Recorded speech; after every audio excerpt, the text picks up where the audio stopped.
Greetings Commanders, this is Kree here, and I'm an Elite Dangerous content creator.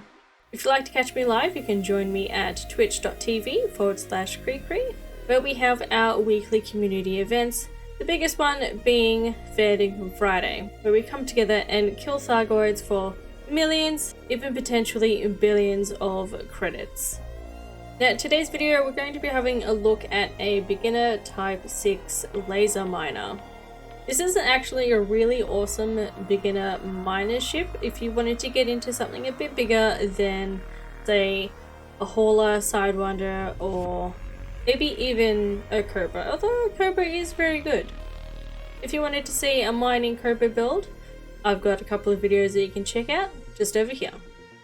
But this build is very good. You're able to actually have a decent jump range, actually be able to fill up your ship fairly quickly. So without further ado, let's check out the hardpoints. Now for the Type 6, they only have 2 hardpoints. So for these, I've put in 2 Class 1 mining lasers.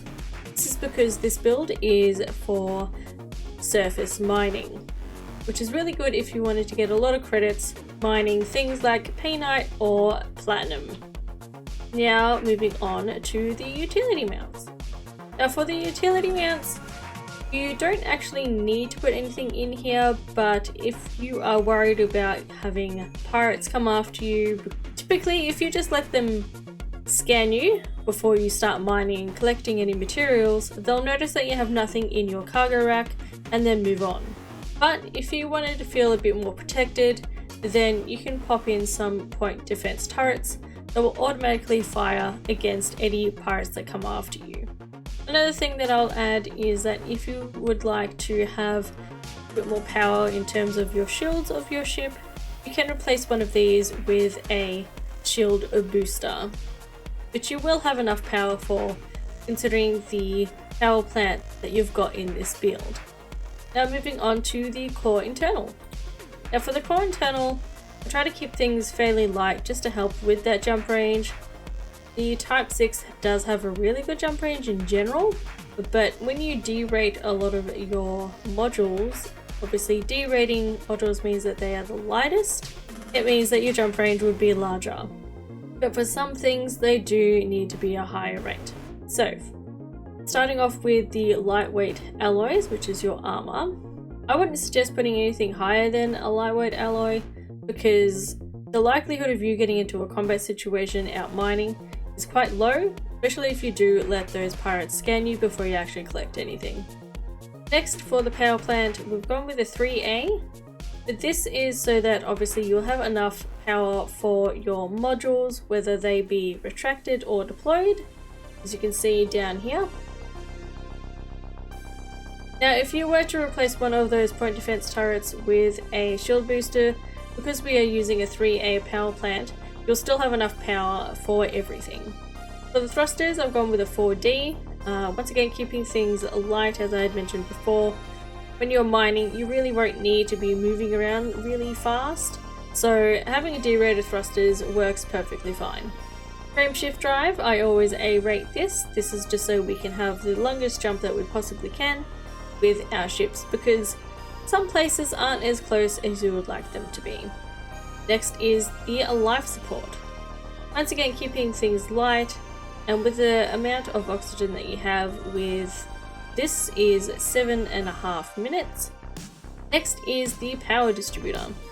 This I've gone with the 3A because when you're using the mining lasers, they do use a lot of power and you want them to recharge as fast as possible, so having them A-rated is really good because it increases your capacity and recharge rate. And then lastly, I've gone with a 2D sensors. Once again, D-rating so it's light and you don't actually need to have a giant scanning range for your sensors when mining. Moving on to the optional internal. Starting off with the first 2 Class 5 modules here, they are both 5E cargo racks. Next is the Class 4A refinery. So you definitely need this when you're out mining, because this is what's going to create and refine those rocks that you laser off the surface of these asteroids. They'll clean them up, and then put them into your cargo rack. And it also has a bin count of 10, which means that even if you fill up your cargo racks, you do have an extra amount of materials in those bins, so that if you are full and you go sell, you've still got an extra 10 that you can actually sell as well. Next, for the last class 4 is a 3A collector limper controller. Now with limpets, regardless of whether they be collector, repair, prospector, what have you, all limper controllers are odd numbers, so they are only 1, 3, 5 and 7, which is why I haven't put in a class 4, because it doesn't exist. It's only, as I said, 1, 3, 5 and 7. Now with this collector limper controller, it means that you can have 2 collector limpets out at once with this, obviously maximizing the amount of collection for those materials that you laser off the asteroid. Now for this class 3, I've put in a 3C Bioweave shield generator.